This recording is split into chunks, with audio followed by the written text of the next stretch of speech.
We started with 1, but now the population is at 7. Choose the right birds. Don't vaccinate. Don't buy feeds. All we do is take a little risk and make plenty of money. That's all we do. Are you prepared to take a little risk? After checking around and checking on different channels, checking on Google, and people are saying start with no money, then the first point is like you need a house, 200,000. So in my head that was, does that mean no money? I'm here to give you a step-by-step growth of how you could start the same way with 20,000. 20,000 Ugandan shillings, that is approximately $5 US.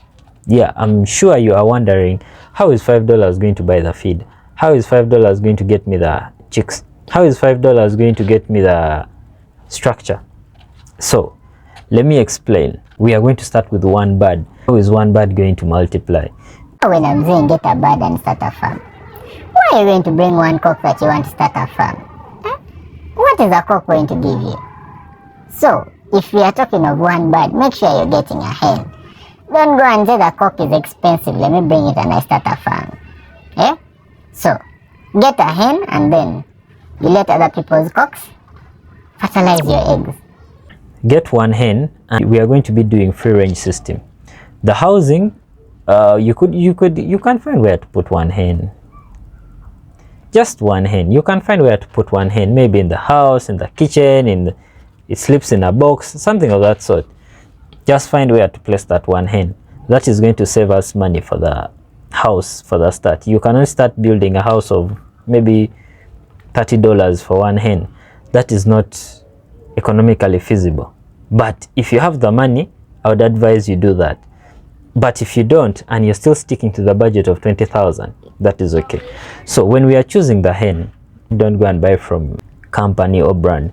Now the first thing we have to consider is on the 20,000, we do not have enough money for commercial feed. Secondly, we do not have extra money for vaccines. And it means we are going to be keeping this bird on a free range system. We even only have 1 hen, and usually if the egg is not fertilized, it will not hatch. So it means we need to get services of somebody else's cock. Secondly, we have no feed. This bird has to go on free range system. During the free range system, there are very high possibilities of catching diseases. Birds that have been in that community, like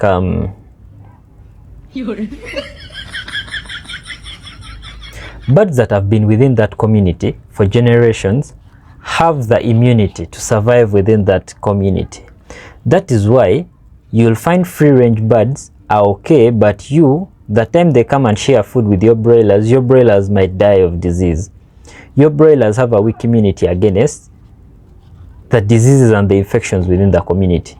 But these birds have a highly advanced immunity that could be able to suppress the disease. Secondly, why I wouldn't advise you picking it from your village, like this bird might have been adapted to the conditions in your village, not where you're staying. So if you are doing it in your village, it is okay to pick a bird from there. So the best place to get this bird would be maybe a neighbor, a friend close to you. I don't mean close by relation, I mean close by physical location, and who has kept maybe birds on free range for a while.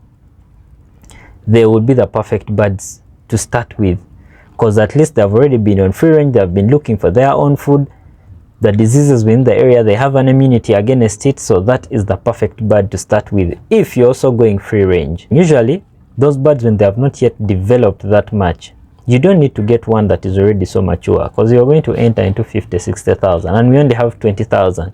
So you could get a small one at maybe a few weeks. That is about, you could just negotiate and you see what you can get at 20,000, but the older the better, so that it can start laying as early as possible. And then don't go and get birds that are already past the laying capacity, whereby you're just going to bring a bird and then all you have to do is to eat it. Get something that is just mature and then about to enter sexual maturity. As it moves, it would maybe mate with other people's cocks, and you will get the eggs. So remember, this is a local bird and it could do the brooding itself. The one I currently started with had about 13 and 7 didn't make it.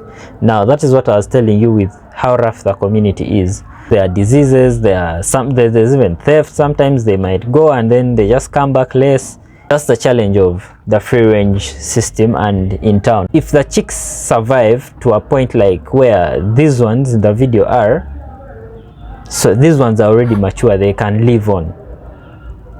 It means there you can now start calculating your sure hens that could now also help on the expansion. We were on a budget. Our budget was 20,000 and we have spent it acquiring the bird. It means we have no money for feed. So what are the birds going to eat? If you like this type of information, I always put it here, and most of these come as questions from the people within the community. So I'd request you to subscribe, and 80% of you that watch my videos are not yet subscribed. I would like us to take this lower, and so if you haven't yet subscribed, hit the subscribe button. If there's food remains, maybe like cabbage, maybe posho, you could split it and give and throw it for them there. They will eat. Another thing what I noticed, there are plants the hens commonly eat. There are plants like they commonly eat, and I also noticed they like eating grass. Now don't keep a very large sum of grass in the compound and you think they are going to eat. No, I realized if the grass overgrows, they even stop walking in it. But if they slash and then the grass is growing back, I think it is softer. I see they like it more. They like eating it more. So they could feed on that. They could go, since they are free range birds, they could go and look for their own food and scratch around like that. And it's best if you have like a compound where they can keep loitering, insects, worms in the ground. Yeah, that is how the feed will be covered. When it reaches maturity, you realize that the bird will want to hide where it's usually dark. So there's something called a thatch. There's some type of grass people used to use those days to make a round thing. I hope I'll find that grass so that I can include it in this video. And then I try making that sample of the thatch where the bird used to lay eggs and then sit on it. I hope I can still find it around. Or you could just put the box. The box would be enough. As long as the place is dark enough, the bird will lay its eggs and hatch. Now, the biggest thing was the vaccination.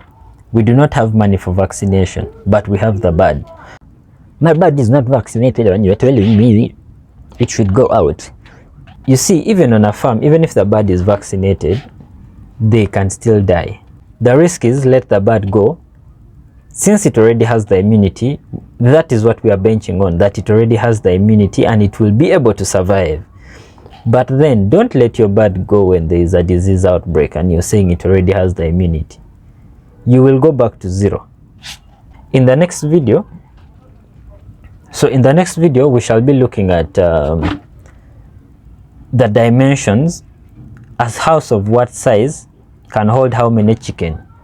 So most of you want to construct, but then you don't have the dimensions, you don't have where should the door be, how would the waste go through. So there are 3 types of structures that I would be sharing the plans, and then yeah, most people will be like, you guys only show us the drawings and you don't share the plans. I'll give you the ground plans. Also in the description I'll link a certain document from Food and Agriculture Organization that talks about the structures and the importance of maybe like ventilation in the description. So those who want to read more, you'll check there and you'll find it. So till next time, thank you.